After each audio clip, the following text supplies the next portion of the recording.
Antonio here? Yes, sir, I'm here.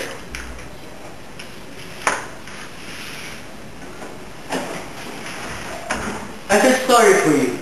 Your country is a ruthless enemy, an inhuman wretch incapable of pity, without any feelings of mercy.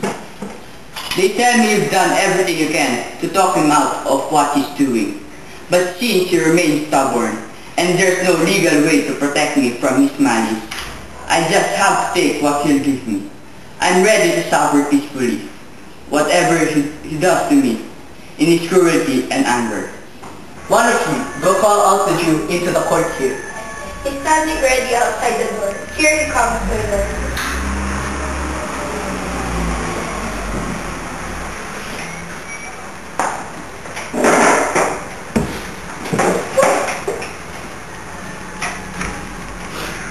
Kyla, everyone thinks that I am, that you just pretended to be cool.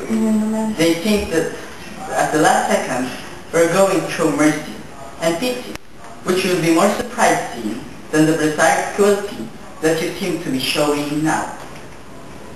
As when though you're here to collect the penalty, a pound of this poor merchant's flesh, they think you'll not only let it go, but out of humanity and love, you'll give some portion of the principal he owes you to. In doing so, you'll be taking pity on him for his many recent losses, which have been large enough to send even the greatest merchant out of business, and make even the most hard-hearted Turk or Tartar feel sorry for him. What do you say? We all expect an answer from you, Jew. I've told you what I intend to do, and I've sworn by the Holy Sabbath to seek the penalty that is according to our contract. If you refuse to allow me to do so, your city's charter and its freedom are endangered. You're going to ask me why they rather upon the decaying of than 3,000 ducats. I won't answer that.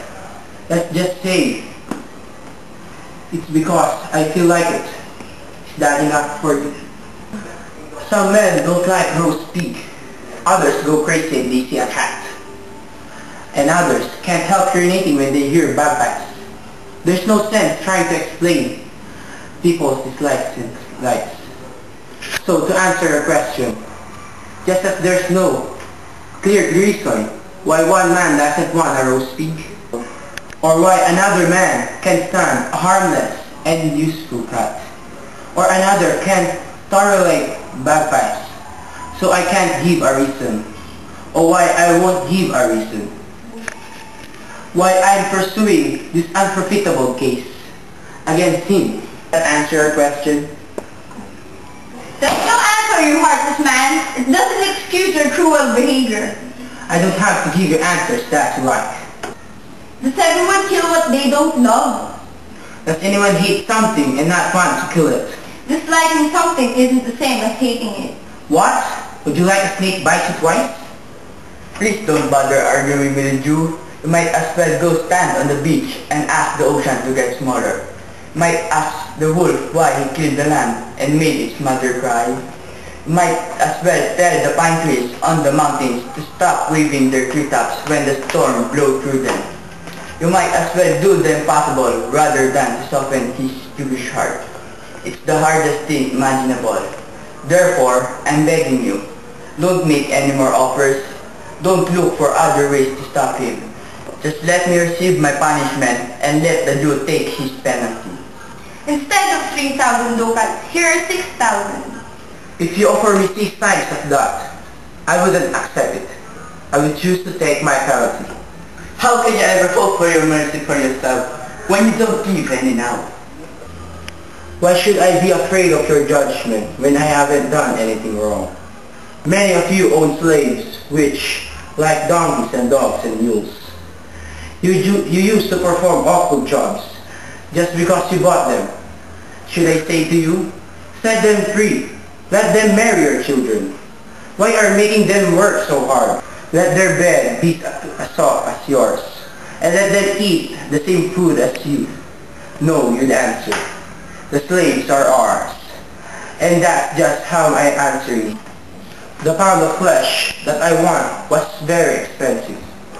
It's mine and I'm going to get it. If you refuse me, the laws of Venice have no validity. I await justice, so answer me. Will I get it? I have the authority to dismiss this court, unless Valerio comes today. He's a legal expert I sent for to act as judge and help settle this matter. My lord, a messenger is waiting outside with letters from Valerio. He just came from Padua. Bring us the letters. Call the messenger in. Cheer up, Antonio. Keep up your courage, man. I'll give the Jew my flesh, blood, and bones before you lose one drop of blood for me. I'm like the one sheep on the flock, the one who deserves to die. The weakest fruit drops on the ground first, so let me drop. Bassanio, the best thing you can do is to keep on living and write an epitaph on my... Have you come from Valerio's office in Padua? Yes, my lord. Valerio sent his greeting.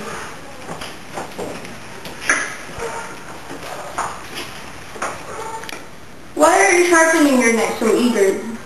To cut my penalty from that rough man over there. You're sharpening that knife, not on your soul, but on your soul. You cruel Jew, no metal, not even the executioner's axe, could ever be half as sharp as your hatred. Can any prayer reach your heart? No, none that you're smart enough to make. Oh, you're going to hell, you disgusting dog. Killing you will be justice. You almost make me forget that I'm a Christian. You make me want to agree with the philosopher Pythagoras that animal souls are reincarnated to human bodies. Your vicious dog soul used to belong to a wolf that was killed for slaughtering humans. When he died, his cruel soul passed out of his body and went into yours, while you were laying in your unholy mother's womb. That's why your desires are wolfish, bloody, and ravenous. Unless your thoughts can undo the signature on my contract. You're just wearing out your lungs by speaking so loud. Be quiet, boy, or you'll lose your mind. I'll stand here with the law on my side. This letter from Valerio introduces us to a young and well-educated legal expert. Where is he? He's waiting nearby to find out if you'll invite him in. With all my heart. 3 or 4 of you, go welcome him in. In the meantime, I'll read this letter out loud.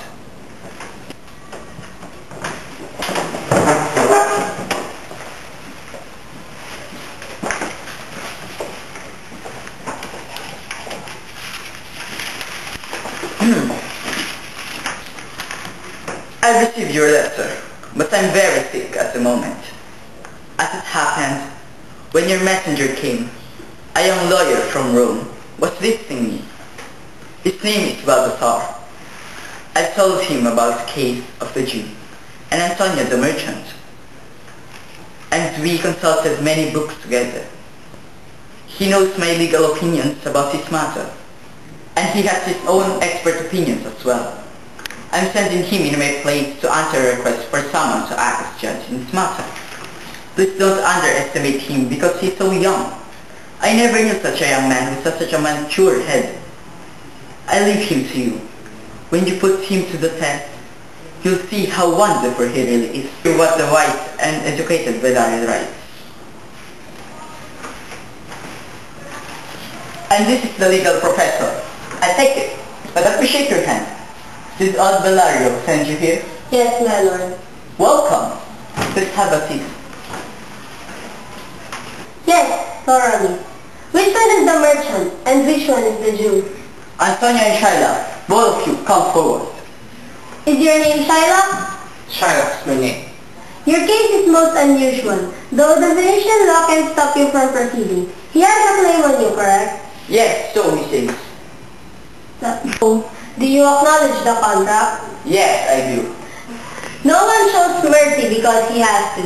It just happens, the way gentle rain drops on the ground. Mercy is a double blessing. It blesses the one who gives and the one who receives it. It's strongest in the strongest people.